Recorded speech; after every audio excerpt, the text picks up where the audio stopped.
끝까지. 그것만 참고를 하시면 됩니다. 자, 여러분들이 이렇게 쭉 이제 진행을 하고 있는데, 여러분들이 만약에 외도를 딱 발견을 하게 되잖아요. 이제 여러분들이 배우자가 외도를 했다, 이렇게 발견을 딱 하게 됐어. 그러면 당연히 나한테 외상 트라우마가 만들어지죠. 그러면은 배우자가 외도를 했다, 뭐예요? 중증 심리장애인 관계 중독이 이미 발생한 거예요. 언제 했느냐는 건 중요하지 않아요. 이미 발생했어. 그 얘기는 중증 심리장애인 관계 중독, 인간관계를 파악하게 하는 병에 들었어요. 발생을 했어요. 자, 두 번째는 내가 발견한 나는 외상 트라우마의 악마가 딱 자리를 잡았어요. 자, 과거로 과연 돌아갈 수 있을까요? 과거. 옛날에 내가 알던 남편, 옛날에 내가 살던 내 모습으로 과연 돌아갈 수 있을까요? 과거로는 절대 못 돌아갑니다. 또 한 가지가 있죠. 옛날에 남편인가요? 옛날에 배우자인가요? 외도를 한 사람은 옛날 사람이 아닙니다. 이미 중증 심리장애인 관계 중독이 발생한 사람이에요. 자, 그러다 보니까 관계 중독이 이미 발생을 해버렸어. 회복력이 없어져 버렸어요. 그래서 뭘 가냐면 관계 중독을 가지고 있는 사람은 회복력과 행복 능력을 상실한 사람이에요. 없어요. 그 사람이 하는 말들은 다 파괴하는 말들이에요. 다 자기 피하는 거. 관계 중독에 있는 사람들의 공통점, 그래서 얘기하는 거예요. 자기 스트레스를 피하기 위해서 뭐든 다 합니다. 그리고 자기가 좋은 거라면 뭐든 다 합니다. 그게 전부예요. 회복하기 위한 게 아니에요. 그래서 회복력과 그 다음에 행복에 관련되는 게 완전히 상실된 사람이에요. 자, 그럼 과거로 돌아갈 수 있을까요? 불가능하겠죠. 자, 그런데 외상 트라우마를 가진 사람이 있어요. 외상 트라우마. 그 사람은 위기를 겪고 있는 거예요. 모든 걸 다 무너뜨릴 수 있는 그런 위기, 이 악마의 싸움을 하고 있는 거예요. 그 사람은 그래도 회복의 가능성이 있어요. 왜? 치료로 갈 거냐? 치료해서 행복해질 거냐? 아니면 내 인생을 악마로, 불행으로 나를 몰고 갈 거냐? 둘 중에 하나를 선택을 해야 되는데 아직은 기회가 있어요. 뭐를? 회복을 해서 행복하게 갈 수 있는 기회가 있다는 거예요. 그래서 외도가 발생을 했다. 그러면 나와 내 배우자 두 사람이 지금 뭐가 만들었어요? 옛날로는 못 돌아가요. 그러나 미래는 정해져 있어요. 미래는 둘 중에 하나로 갈 수 있어요.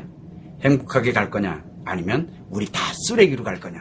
이 두 개를 결정을 해야 돼. 그런데 이미 배우자는, 외도한 사람은 이미 쓰레기로 살겠다고 결정한 사람이에요. 근데 나는 위기를 겪고 있는 거예요. 나는 이제 내가 결정해야 돼요. 내가 결정을 해서 내가 만약에 행복으로 가겠다. 옛날로는 못 돌아가요. 근데 왜 그렇게 미련을 가지시냐고요. 이렇게 해주면 되겠지, 이렇게 해주면 되겠지, 이렇게 가면 될까? 이렇게 가면 어떻게 될까? 이혼해 끝. 다 그게 뭘 선택을 하는 건데요. 미련 갖지 마세요. 나 그리고 배우자예요. 그래서 일단은 나는 위기를 겪고 있지만 가능성을 갖고 있는 사람이에요. 아직은 지지 않았으니까, 이 악마에게. 그래서 나를 치료하고 회복할 것이냐, 아니면 내가 악마 될 것이냐, 딱 둘 중에 하나를 결정을 해야 돼. 내가 그거는 여러분들이 결정하는 거예요. 배우자, 외도한 배우자는 그 결정권이 없어요. 어차피 무너진 상태이기 때문에. 그래서 모든 것은 나에 의해서 결정이 돼요. 나에 의해서. 그래서 제가 늘 이야기하는 게, 행복한 인생의 시작점, 전환점의 기회점에 딱 온 거예요. 옛날로는 못 가요. 옛날 삶으로는 못 가요. 그러면 지금부터 내가 어떻게 행복하게 살 것이냐. 이제 행복이라는 관점에서 이제 시작점에 와 있는 거예요. 그때 시작점에서 행복으로 가면 행복해지는데, 뭘로? 행복으로 가지 못하면 무조건 악마의 길을 가게 돼 있다는 거. 이게 외상 트라우마가 여러분들에게 주는, 강요하는 거예요. 위기가 그래서 나오는 거예요. 위기는 둘 중에 하나 외에는 선택의 여지가 없어요. 행복할 거냐, 안 할 거냐. 치료할래, 안 할래.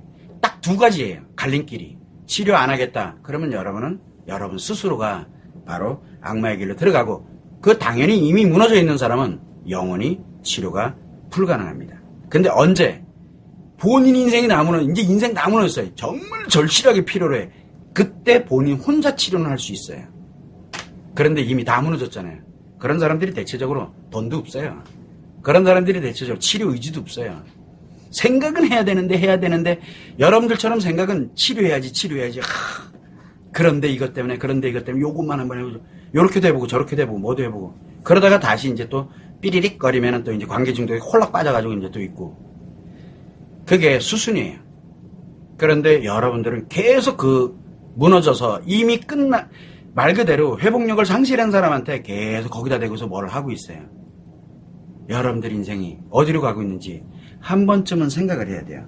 자, 그래서 여러분들에게는 기회가 있어요. 아직은요. 행복하게 갈 수 있는. 그래서 내가 행복하게 나를 만들어 놓고 그리고 난 다음에 남편에게 한마디를 할 줄 알아야 돼요. 그런데 남편은 완벽하게 무너진 상태가 아니에요.